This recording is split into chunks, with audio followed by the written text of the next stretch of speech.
પોતાના viral video મામલે કાર્યવાહી કરવામાં આવી રહી છે। આ તરફ સાયબર ક્રાઇમના DCP Lavina Sinha press conference કરી રહ્યા છે। સીધા ત્યાં જઈએ। ફેસબુક સોશિયલ મીડિયા હેન્ડલથી આ એડિટેડ વિડીયો વાયરલ કર્યો હતો અને એમને જાહેર જનતામાં આ ફેક ન્યૂઝ સોશિયલ મીડિયાના માધ્યમથી ફેલાવવામાં આવી હતી, જેના અનુસંધાને અમદાવાદ સાયબર ક્રાઇમ બ્રાન્ચે કાલે એક ગુનો નોંધ્યો છે, જે આ સેક્શન 153A 171G 469 505(2) હેઠળ આ ગુનો નોંધ્યો છે અને 2 આરોપીની ધરપકડ કરવામાં આવી છે। સર, વિડીયોમાં કન્ટેન્ટ શું હતું અને આ વિડીયો કોણે એડિટ કર્યો હતો? ફક્ત વાયરલ કર્યો છે કે એડિટ કર્યો?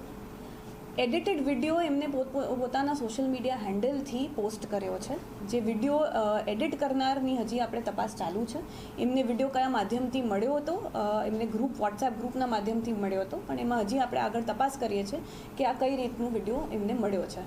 આ વિડીયો એમને પોતાની ફેસબુક પ્રોફાઇલ પર પોસ્ટ કર્યો હતો, જે અનેક જગ્યાએ આગળ શેર કરવામાં આવ્યો હતો અને વિડીયો જે સભા હતી તેલંગાણામાં એક જાહેર સભામાં જે વિડીયો આપ્યો હતો એનું જ એડિટેડ વર્ઝન છે।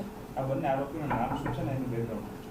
એક સતીશભાઈ વંસોલા કરીને છે, જે મૂળ પાલનપુરના છે, અને રાકેશભાઈ બારિયા કરીને છે, જે દાહોદના છે, લીમખેડાના, અને બંને જણ પ્રથમ દ્રષ્ટિએ પ્રાથમિક તપાસમાં રાજકીય સાથે જોડાયેલા છે। હજી અમે આગળ એમના બેકગ્રાઉન્ડની તપાસ કરી રહ્યા છીએ। એમના વિડીયો પોસ્ટ કરવા પાછળ આશય પ્રાથમિક પૂછપરછમાં શું જણાવે છે? રાજકીય કોઈ ફાયદો લેવા માટેથી કે શું જણાવે છે? એમને જે પોસ્ટ કર્યો છે એમને ઇરિસ્પોન્સિબલી આની હકીકત ચેક કર્યા વગર અને ઓરિજિનલ વિડીયો જોયા વગર પોસ્ટ કર્યો છે, એટલે એ ડિરેક્શનમાં અમે અત્યારે તપાસ કરી રહ્યા છે। સર, આ વિડીયો એડિટેડ છે એની કોઈ ખરાઈ થઈ છે એફએસએલમાં કે કોઈ જગ્યાએ? આમાં અગાઉ દિલ્હી પોલીસે પણ આ નોંધ કરી છે અને આ વિડીયો એડિટેડ છે એમના પોતાના સોશિયલ મીડિયા હેન્ડલથી પણ જે પાર્ટી છે એમને જાહેર કર્યું છે। ઓરિજિનલ વિડીયો પણ સોશિયલ મીડિયામાં મળ્યો છે આપણને, અને આનો એડિટેડ વર્ઝન પણ આ લોકોએ જે પોસ્ટ કર્યો છે મળ્યો છે।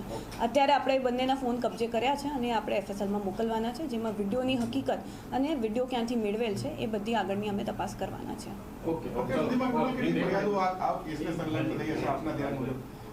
આ કેસમાં આપણે કાલે રાતે એક ફરિયાદ નોંધાઈ છે અને પરમ દિવસે દિલ્હી પોલીસમાં પણ એક નોંધાઈ છે। બાકી આગળ આપણે જોઈ રહ્યા છીએ।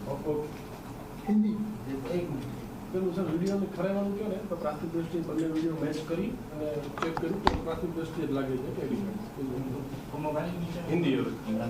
Okay, roll Hindi.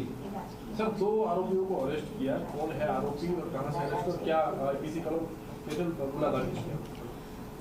Ahmedabad city cyber crime branch अपने सोशल मीडिया सेल के अंदर सर्वेलेंस के दौरान અને હાલ તો મોટા સમાચાર સામે આવી રહ્યા છે। અમદાવાદ સાયબર ક્રાઇમ બ્રાન્ચે 2 શખ્સોની ધરપકડ કરી। આ મામલે ડીસીપી દ્વારા પ્રેસ કોન્ફરન્સ કરી પૂરી વિગતો આપવામાં આવી છે। બંને આરોપીઓએ ફેસબુકમાં એડિટિંગ કરીને આ વિડીયો પોસ્ટ કર્યો હોવાની વિગતો સામે આવી રહી છે।